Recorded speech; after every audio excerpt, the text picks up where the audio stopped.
Hi, I'm Pam, and I'm here to talk about video games.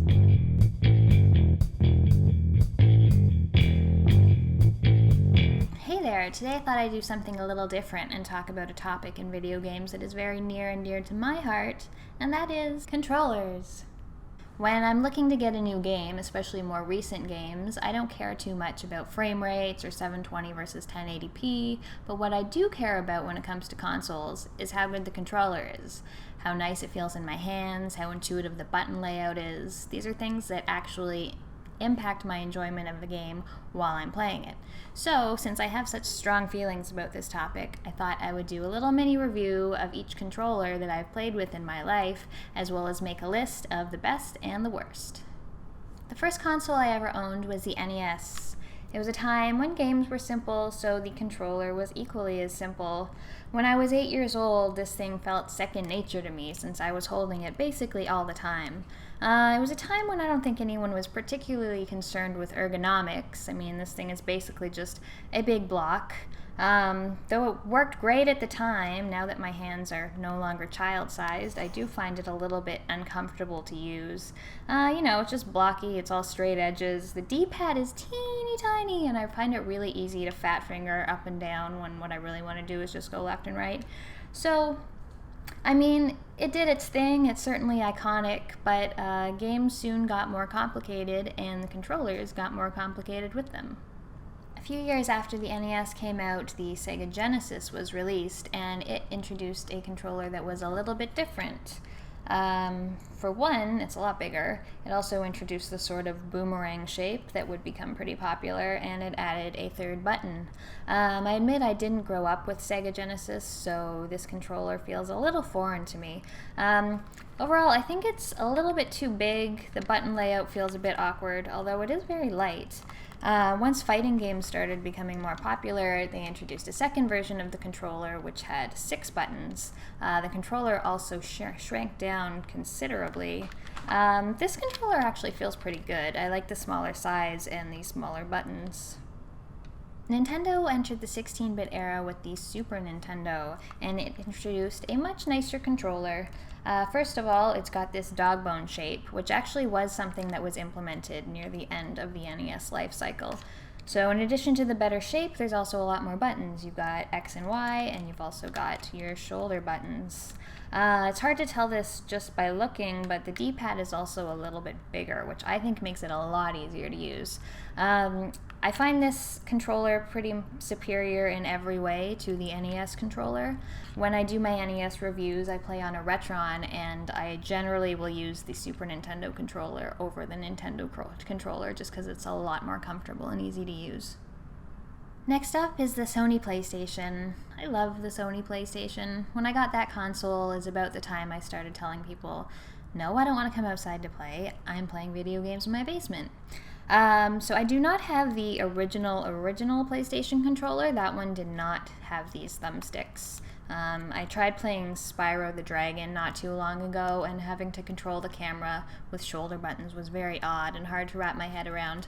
But this is the DualShock controller, which came out about a year after the PlayStation 1 came out.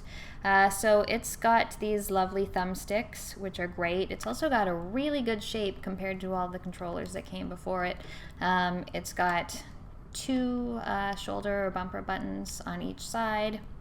The DualShock also introduced an internal motor for vibrations when you were playing the game. So this controller, after all of this sort of bricks and kind of awkward to hold ones, is just a joy to use. I like it. It's still a great controller. Right, next is the Nintendo 64, and I think this is where Nintendo's slow descent into madness begins. It's a really odd controller. It's oddly shaped. I will give it its due. I think it's the first one that had both an analog stick and a D-pad, and obviously an analog stick is much easier to use. It introduced this trigger button underneath, and it also has these C buttons, which depending on the game has different functions. In something like GoldenEye, this was used to control the camera, and I have to say, when trying to play GoldenEye now, it's completely mind-boggling and hard to wrap my head around using these buttons for the camera. In other games like Ocarina of Time, it was used a bit better to use items and things. It also had room for the rumble pack, which would make the controller vibrate in time with in-game events.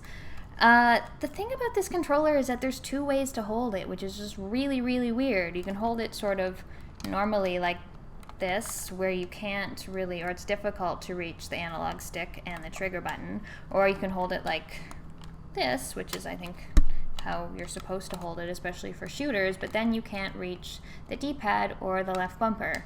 So it's sort of an odd thing, and I'm glad that controllers have not taken on parts of this design other than the analog stick. Alright, so this is the Sega Dreamcast controller. And it's kind of ugly, but it doesn't actually feel too bad to hold. They basically took everything that Nintendo and Sony had been doing and incorporated it. So there is a D-pad, there's an analog stick, 4 buttons, triggers underneath. It also has room for a rumble pack, even though that's not what it was called. And there's also a visual memory unit that you can put in. It functions as a memory card, and it also can display some things on this little screen here. I really didn't play much with the Dreamcast, but this controller is okay. It's kind of an amalgamation of things that had come before. The PS2 brought out the DualShock 2, and visually it's pretty much indistinguishable from the DualShock 1. Most of the improvements that were made were from a performance point of view, so the buttons and triggers and things were more pressure sensitive than the DualShock 1. But otherwise it's basically the same, and I have to give kudos to Sony for not messing with a good thing, which is something that tends to happen between console generations. Microsoft entered the console wars with the Xbox, and their first attempt at a controller was this hulking monstrosity. Look at this. This is like as big as my face. So, other than being huge, this controller was just a bit of a mess. I mean, you've got half of it taken up by marketing for your own product. You've got a couple slots for memory cards or accessories. You've got your trigger buttons on the back. I don't know what the deal with this is. I mean, if it's for people with big hands, that's fine, but if it's for people with big hands, then why are these buttons so squished together oddly? It did do one good thing, which is the offsetting of the D-pad and the buttons. So having the left analog stick in line with the buttons rather than the D-pad is something that I really like, that they continued on with their next controllers. You know, there's not a whole lot to say about this. It's big, it's kind of ugly. I don't even remember what these black and white buttons are used for. I'm sure they were important for something. But yeah, Microsoft could definitely do better, and they did. About a year after the Xbox came out, a new controller was released that is the Controller S, and it is much, much smaller and easier to handle than this monstrosity. Besides reducing the size a little bit, the shape is also a little bit different. They've moved the start and select buttons over here so that it's not taking up room in the bottom. The Xbox logo is a little bit smaller, and one of the great things they did is that they unsquished these buttons into a more default layout. Nintendo completely overhauled its controller design again with the release of the Gamecube.